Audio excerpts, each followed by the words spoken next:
नमो नमः सभी लोगों को। और एक बार फिर से मैं आपको स्वागत करता हूं अपने इस चैनल पर। और जैसा कि आप जानते हैं, Delhi university DSC 14 Laghu Siddhanta Kaumudi Sanskrit grammar BA programme etcetera जहाँ पे भी ये कोर लगा हुआ है, तो ये इसके मैं इम्पोर्टेंट क्वेश्चन और इम्पोर्टेंट टॉपिक पर डिस्कस कर रहा हूँ, जिसमें मैं अब तक 2 वीडियो डाल चुका हूँ। 3 वीडियो डाल चुका हूँ। ये चौथा वीडियो है, ये लास्ट वीडियो होगा। और अब तक हमने एग्ज़ाम पॉइंट ऑफ व्यू के हिसाब से PYQ सॉल्व करते हुए सब कुछ डिस्कस किया है। तो आज हम डिस्कस करेंगे महत्वपूर्ण संज्ञाओं के ऊपर, जो कि गारंटेड क्वेश्चन आते हैं। मैं लास्ट में आपको PYQ भी दिखाऊंगा। तो सबसे पहले इसमें हम देखते हैं हमारी कौन कौन सी संज्ञाएं हैं जो हमारे लघु सिद्धांत में हैं, जिनसे क्वेश्चन पूछा जाता है। यहाँ पर वर्गों के वर्णों के बारे में दिया है, आपको पता होगा। तो एक क्वेश्चन आता है सीधा संज्ञा, प्रमुख संज्ञाओं के बारे में। तो इसमें जैसे पूछ लेता है कभी कभी कि आप बताइए, 1 मिनट में आपको दिखाई देता हूँ पहले। ये है आपका जैसे PYQ है पिछले साल का। अब इसमें आप देखिए, जो दूसरा आया हुआ है, ये 6 नंबर का जो क्वेश्चन है, जो 6 नंबर का क्वेश्चन है, तब बड़ा हो जा रहा है। जो 6 नंबर का आपका क्वेश्चन है, वो आया हुआ है गुण संज्ञा पूछ रहा है। अदेंग गुणहा जो एक गुण संज्ञा है, जो कि आप उसमें अभी समझेंगे। जब आपको संधि पढ़ाऊंगा तो उसमें बताऊंगा गुण संज्ञा। वहाँ से पूछा है, क्योंकि वो संज्ञा सूत्र है तो इसलिए पूछ लिया है। उसके बाद पद संज्ञा, संहिता संज्ञा, अनुनासिक संज्ञा और संयोग संज्ञा। इन संज्ञाओं पर अक्सर प्रश्न पूछे जाते हैं। समझ रहे हैं आप लोग? तो इसीलिए मैं इसको डिस्कस कर रहा हूँ। अब आज जो हमारा पहला आता है, ये आता है उ कालोज हर्ष दीर्घ पुत संज्ञा स्यात्। अब इसमें क्वेश्चन कैसे पूछेगा? ये जो सूत्र है, इसके अंदर 3 संज्ञा आती हैं। कौन कौन सी? ह्रस्व दीर्घ और प्लुत संज्ञा। तो कभी कभी डायरेक्ट क्वेश्चन पूछ लेता है। इससे पुराना वाला अगर आप PYQ देखेंगे, हो सकेगा तो मैं अगले उसमें लगा दूंगा। उसमें आप देखेंगे तो उसमें डायरेक्ट पूछा है ह्रस्व संज्ञा, दीर्घ संज्ञा, प्लुत संज्ञा के बारे में बताएं। मतलब स्वरित संज्ञा, इनके बारे में समझ रहे हैं ना। स्वरित संज्ञा पूछा था, ऐसे करके उसमें प्रश्न है। अभी वो पेपर मुझे मिल नहीं रहा है, वरना मैं इसी में लगा देता। उदात्त, अनुदात्त और स्वरित संज्ञा, हाँ याद आ गया। इन स्वरों के बारे में अक्सर पूछ लेता है। उदात्त संज्ञा क्या है, अनुदात्त संज्ञा क्या है और स्वरित संज्ञा क्या है। तो इसलिए सूत्र हमको पता होना चाहिए और आसान है। तो इस सूत्र है उकालो हर्ष दीर्घ प्लुत संज्ञा स्यात्। इसका पदच्छेद करेंगे तो उकाल प्रथमा विभक्ति एक वचन है, अच जो है ये भी प्रथमा विभक्ति एक वचन है, और ह्रस्व दीर्घ प्लुत ये 3 स्वरों के संज्ञाएं होती हैं। ह्रस्व मतलब होता है जब हम किसी चीज़ का उच्चारण करें एक समय में, और दीर्घ का मतलब होता है जब हम उसका उच्चारण करें थोड़ा 2 समय में, और प्लुत का मतलब होता है जब उसका हम उच्चारण करें और लंबा समय लेके, मतलब एक समय का काल है। जैसे ऊश्च ऊश्च ऊश्च, इस तरह से। जैसे आप किसी को बोलते हैं राम, फिर आप थोड़ा उसमें और ठहर गए राम, फिर और लंबा ले गए राम, यही है। ह्रस्व संज्ञा का मतलब होता है जो कम समय में बोली जाए। दीर्घ मतलब है कि जिसका समय उससे थोड़ा 2 गुना लगे, और प्लुत का मतलब है और समय लगे। ये संज्ञाएं होती हैं। समझ रहे हैं ना। अभी मैं एग्ज़ाम पॉइंट ऑफ व्यू से पढ़ा रहा हूँ। अगर मैं पूरे डीप से पढ़ा रहा होता तो यहाँ पे मेरे पास एक बढ़िया चार्ट है जो मैंने बना रखा था ऑनलाइन। जब मैं पढ़ता था तो बनाया था। बहुत अच्छा चार्ट है, शायद आज के टाइम में ना मिले। कभी पढ़ाऊँगा तो जो आप लोग को ज़रूर दिखाऊँगा। अभी तो एग्ज़ाम पॉइंट ऑफ व्यू से है। तो इसमें वृत्ति की जो बात करें तो ऊश्च ऊश्च ऊश्च वम वम काल इव कालो यस्य स्वच्छ क्रमाद ह्रस्व दीर्घ प्लुत संज्ञा स्यात् सा प्रत्येकम अनुदात्ति विधेन त्रिधा। अनुदात्ति विधेन त्रिधा, हो सकता है कुछ उच्चारण में दिक्कत हो, तो समझ रहे हैं ना, हो जाती है कभी कभी गलती। तो इस तरीके से अब इसमें बताया क्या गया है। ये वृत्ति को हम समझते हैं। इसमें वही चीज़ बता रही जो मैंने आपको सिंपल शब्दों में बताया। ऊ स्वर के उच्चारण में जितना समय लगता है, यहाँ ध्यान दीजिएगा कि जहाँ मैं बता रहा हूँ, ऊ स्वर के उच्चारण में जितना समय लगता है उसे एक मात्रा काल कहते हैं। मतलब एक मात्रा का समय, आपको थोड़ा सा समय लगा, जैसे ऊ एक मात्रा की ह्रस्व संज्ञा होती है। जब एक मात्रा का समय लगे तो वह ह्रस्व संज्ञा होगी। दीर्घ ऊ के समय में 2 मात्रा का काल होता है। मतलब एक ऊ है फिर एक ऊ है जिसमें 2 मात्रा का समय लग रहा है, थोड़ा ज़्यादा टाइम लग रहा है, वो क्या होगा आपका द्विमात्रिक होगा, जिसको हम ह्रस्व दीर्घ बोलेंगे। और उससे 2 मात्रा का काल वाले स्वर की दीर्घ संज्ञा होती है, मतलब उसकी ह्रस्व दीर्घ हो गई। और 3 मात्रा के काल वालों की प्लुत संज्ञा होती है, मतलब उससे भी ज़्यादा टाइम लगे। जब ऊ तो उसको क्या बोलते हैं, लास्ट वाले ऊ को प्लुत संज्ञा। समझ गए, मतलब 1 मात्रा, 2 मात्रा, 3 मात्रा, इसे हम बोलते हैं ह्रस्व दीर्घ प्लुत संज्ञा। समझ गए। अब इसके बाद इसके अंदर 3 भेद आते हैं जो मैंने बताया, उदात्त, अनुदात्त और स्वरित। तो उदात्त पर अगर हम बात करेंगे तो उदात्त का ये है सूत्र, ये याद रखना, इसी से क्वेश्चन आया था। उदात्त का जो सूत्र है वो है उच्चई रुदात्ता। उच्चई अव्यय पद है, उदात्त प्रथमा विभक्ति एकवचन का पद है। इसकी अनुवृत्ति कहाँ से आ रही, इसी पुराने वाले सूत्र से, ऊ कालो ह्रस्व दीर्घ प्लुता से अच की अनुवृत्ति आ रही है। इसकी अनुवृत्ति आ रही है अच की।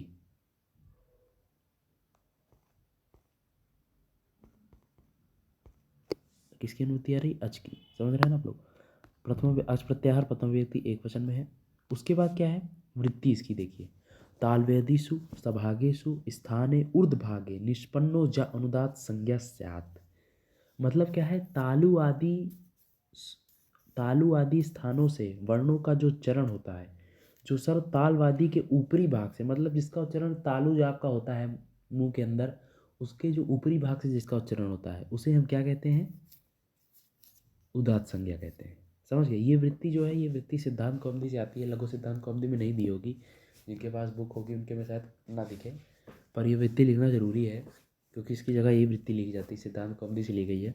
तो आप लोग समझ गए, जो ताल आदि स्थानों से जिन वर्णों का उच्चारण होता है, जिन स्वरों का उच्चारण होता है, उन्हें हम क्या कहते हैं, उदात्त संज्ञा कहते हैं। जैसे आ ई ऊ। अब आ ई ऊ में जो कुछ लंबे स्वर होते हैं, आ ई ऊ, इनका अगर आपको रियलिटी में जानना है तो आप किसी वेद का वीडियो देख सकते हैं। कोई अगर वेद के स्वरों के बारे में बताया हो या, तो उनमें से आपको इसका लॉजिक पता चल सकता है। ऐसे तो बताना थोड़ा मुश्किल है प्रैक्टिकली, कोई वेद का स्टूडेंट भी नहीं हूँ और टीचर भी आजकल नहीं बताते हैं, क्योंकि ये वेद वाला ही आपको इसका डिफरेंस बता सकता है, या जो लोग संगीत से जुड़े होंगे वो बता सकते हैं। उसके बाद जो तीसरा पॉइंट दूसरा संज्ञा आती है, वो आती है अनुदात संज्ञा, जिसको हम कहते हैं निच्चैर अनुदात्ता। इसका सूत्र क्या है, निच्चैर अनुदात्ता। अब निच्चई अव्यय पद है, अनुदात प्रथमा विभक्ति एक वचन का पद है, और इसकी अनुवृत्ति कहाँ से आ रही है, उकारो हर्ष दीर्घ प्लुत से अच की। मैं बोल रहा हूँ बार बार, अगर आप इस पैटर्न से लिख दिया ना, टीचर कई बार बिना देखे नंबर देगा, क्योंकि ये पैटर्न बहुत लोग को नहीं पता है। ये बहुत सीक्रेटिव मेथड है, मैं भी बहुत रिसर्च करने के बाद बनाया हूँ, मैं भी स्टूडेंट ही हूँ एक। तो इस तरीके से ये पैटर्न से आप पूरा खोल के सूत्र बता रहे हैं कि अनुवृत्ति क्या है, वृत्ति क्या है, ये चीज़ है। अच की अनुवृत्ति आती है तो अच के बारे में पदच्छेद कर दिया है कि अच जो है प्रथमा व्यक्ति एक वचन का रूप है। उसके बाद इसकी वृत्ति, जैसे उसकी वृत्ति थी सेम वैसे ही है, तालवादी सभागे स्थाने, वहाँ जहाँ हमने बोला था ऊर्ध्व भाग, वहाँ यहाँ हो जाएगा अधोभाग, बस इतना सा फर्क होगा। बहुत आसान है इसकी वृत्ति याद करना। तालवादेषु सभागेषु स्थानेषु अधोभागे निष्पन्नो जा अनुदात संज्ञा स्यात्। अनुवृत्ति में बहुत ज़्यादा फर्क, अनुवृत्ति आप जरूर याद करिए, बार बार देख के याद करिए, लिखिए, क्योंकि अनुवृत्ति के बिना आपको मार्क्स नहीं मिलेंगे। अब इसका अगर आप अर्थ करेंगे, बहुत सिंपल है, तालवादी स्थानों के जो नीचे भाग से उच्चारित होता है उसको हम अनुदात संज्ञा कहते हैं, नीचे के भाग से। इसमें देखिए यहाँ पे मैंने लिख दिया है जिसमें नीचे की ओर पॉइंट लगता है, जैसे मान लीजिए आ लिखा है और उसके किसी ने नीचे साइन लगा दिया, तो ये किसका साइन होगा, अनुदात संज्ञा का। और अगर किसी ने आ लिखा और ऊपर की ओर साइन लगा दिया है, ऐसे वाला, जिसको हम कभी कभी, हाँ ऐसे ही होगा, इसको क्या हम कहते हैं, हाँ ठीक है, इसको हम क्या कहते हैं, उदात्त संज्ञा बोलते हैं, उदात्त संज्ञा। समझ गए। तो ये है। इसके बाद तीसरा होती है स्वरित संज्ञा, ये समाहार स्वरिता। इसका सूत्र का है समाहार स्वरिता, ये भी संज्ञा सूत्र है। समाहार प्रथम व्यक्ति का एक वचन का रूप है और स्वरिता भी प्रथम विभक्ति एक वचन का रूप है। ये आते हैं। अब इसकी क्या वृत्ति है देख लेते हैं, ये भी उकालो हर्षवीर पुत्र से आई है। इसकी क्या है, उदात्तादि वर्णाधर्म समाहिते यत्र सोच स्वरित संज्ञा स्यात्। मतलब उदात्त अनुदात्त के बीच से जो, या उदात्त अनुदात्त दोनों का धर्म मिश्रित होकर जो बोला जाता है उसे स्वरित कहते हैं, जो ताल के मध्य भाग से बोला जाता है। मतलब कुछ वर्ण जो आप अपने मुंह के बीच से बोलते हैं उनको स्वर बोलते हैं, जैसे आ ई ऊ, ये सब। समझ गए। अब इस पर एक चार्ट है, आप देख सकते हैं। ये आगे डिफरेंस के बारे में बताया कि ह्रस्व के 3 भेद होते हैं, उदात्त अनुदात्त स्वरित। दीर्घ के 3 भेद होते हैं, उदात्त अनुदात्त स्वरित। और प्लुत के 3 भेद होते हैं, उदात्त अनुदात्त स्वरित। और इससे आगे जाके अनुनासिक और अनुनासिक करके 18 भेद बनते हैं। अब वो चीज़ मैं यहाँ डिस्कस नहीं करूँगा क्योंकि एग्ज़ाम पॉइंट ऑफ व्यू से हो रहा है, एग्ज़ाम के 10-15 दिन पहले वीडियो बन रहा है, तो उसको बताने का कोई मतलब नहीं क्योंकि एग्ज़ाम में वो नहीं पूछा जाने वाला, कभी नहीं पूछा जाता है कि क्या होगा। वो आपके सिर्फ कॉम्पिटिटिव एग्ज़ाम में आएगा, एमसीक्यू एग्ज़ाम होंगे तब आ सकता है, या अदर आप जिसके लिए प्रिपेयर कर रहे हैं उसमें आएगा। अभी उसे पढ़ाने का कोई मतलब नहीं। हाँ, जब मैं कभी डीप में पढ़ाऊँगा तो उसे बहुत अच्छे से समझाऊँगा क्योंकि उसका मैंने बहुत अच्छा चार्ट बना रखा है। हो सकता है कई लोग कमेंट करें क्या हवा हवा पढ़ा रहा है, इसलिए बोल देता हूँ जब कभी डीप में पढ़ाऊँगा तो उसे पूरी तरीके से डिस्कस करूँगा। समझ गए आप लोग? अब आगे आते हैं अगली संज्ञा में। अगली संज्ञा हमारी आती है मुख नासिका वचनो अनुनासिका। इस पर जो सूत्र आएगा वो अनुनासिक संज्ञा पूछ कर आएगा। क्या पूछ कर आएगा? अनुनासिक संज्ञा। ये देखिए यहाँ पूछा है ना, तीसरी आप संज्ञा देखिए, ये तो इसकी जो कभी कभी पता नहीं क्या फ़ोन में थोड़ी प्रॉब्लम हो जाती है ना, कभी बहुत लंबा बोल लेता है। तो यहाँ पे आप देख सकते हैं अनुनासिक संज्ञा। क्या पूछ रहा है? अनुनासिक संज्ञा। निम्नलिखित में किन्हीं 3 संज्ञाओं का सूत्रपूर्वक प्रयोजन स्पष्ट करें, और इसमें पूछा है अनुनासिक संज्ञा क्या होती है। तो यही अनुनासिक को ही मैं समझा रहा हूँ यहाँ पर। इसके लिए सूत्र आता है मुख नासिका वचनो अनुनासिका, ये संज्ञा सूत्र है। पदाच्छेद करेंगे तो मुख नासिका वचनो प्रथमा विभक्ति एक वचन का है, अनुनासिक भी प्रथमा विभक्ति एक वचन का है। मुख और नासिका सहित, यहाँ देखिए मैं छोटा सा अर्थ भी दे देता हूँ, मुख और नासिका के सहित अनुनासिक, जो अनुनासिक संज्ञा होती है, जो मुख और नासिका से उच्चरित होते हैं उनको अनुनासिक बोलते हैं। क्या बोलते हैं? अनुनासिक। अब इसमें आप पढ़ सकते हैं, बहुत सिंपल है। मुख सहित नासिकयो उच्चायनमान वर्णनो अनुनासिक संज्ञा स्यात्। जो मुख नासिका से उच्चारण की जाए उन वर्णों की अनुनासिक संज्ञा होती है। अर्थ में आप पढ़ सकते हैं, जो वर्ण मुख तथा नासिका दोनों से बोले जाते हैं उनकी अनुनासिक संज्ञा होती है। जैसे यम गण नम नासिका चा, अर्थात प्रत्येक वर्ग के पांचवें यम गण नम अपने वर्ण के उच्चरित स्थान के साथ साथ ही नासिका से भी उच्चरित होते हैं।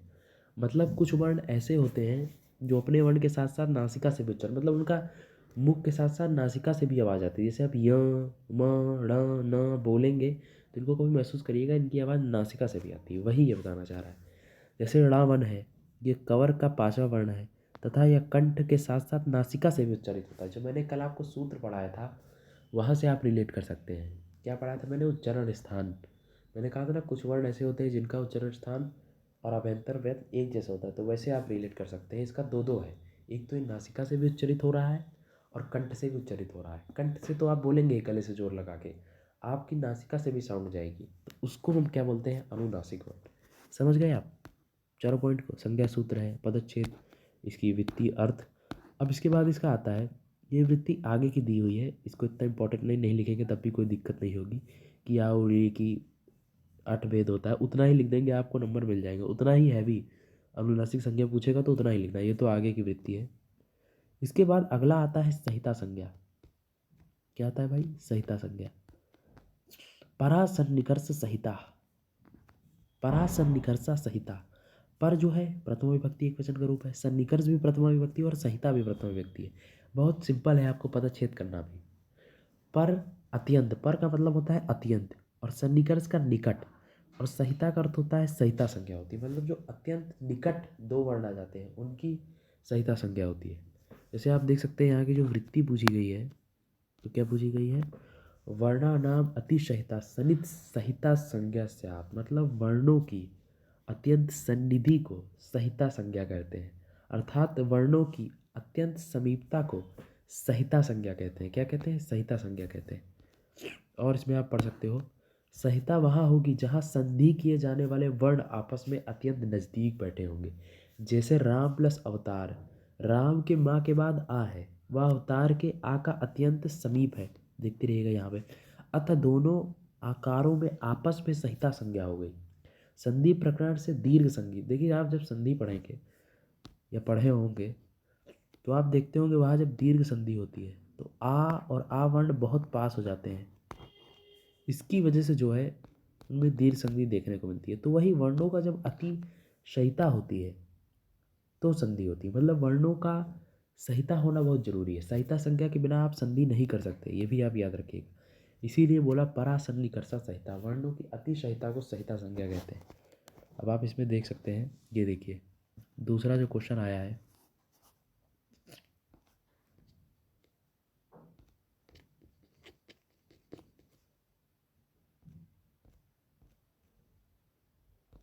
ये आप देख सकते हैं यहाँ पर जो ये पूछा है, ये देखिए संहिता संज्ञा, क्या पूछा है, संहिता संज्ञा। ये आप देख सकते हैं यहाँ संहिता संज्ञा और अनुनासिक दोनों मैंने आपको समझा दिया। इसके बाद गुण का पहले बताया संधि से आएगा, पद और संयोग संज्ञा बचती है। अब संयोग संज्ञा कहाँ है, इसके नीचे है संयोग संज्ञा, ये आ गई। हलो अंतरा संयोगा, जो सूत्र है वो क्या है, हलो अंतरा संयोगा। हल प्रथमा विभक्ति एक वचन का रूप है। हल मतलब क्या होता है, व्यंजन। हल प्रत्याहार आप जानते होंगे।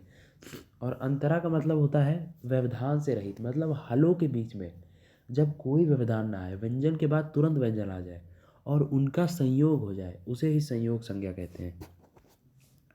जैसे इसकी वृत्ति अगर हम पढ़ेंगे तो क्या है, अजभिव वहविता, अजभिर्वहिता हल संयोग संज्ञा स्यु, मतलब अचों में स्वरों के व्यवधान से रहित हल प्रत्याहार वर्णों की अथवा व्यंजन वर्णों की संयोग संज्ञा होती है। मतलब जिन व्यंजनों के बीच में अच ना आए, कोई भी स्वर ना आए, उनकी संयोग संज्ञा होती है। जहाँ पे दो या दो से अधिक व्यंजन एक साथ आ जाते हैं, उनकी संयोग संज्ञा होती है।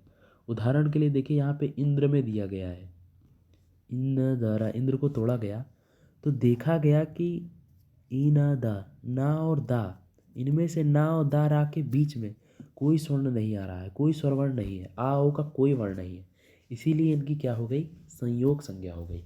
सूत्र क्या है, हलवंतरा संयोगा। वृत्ति क्या है, अजबीर वहिता हल संयोग संज्ञा स्यु।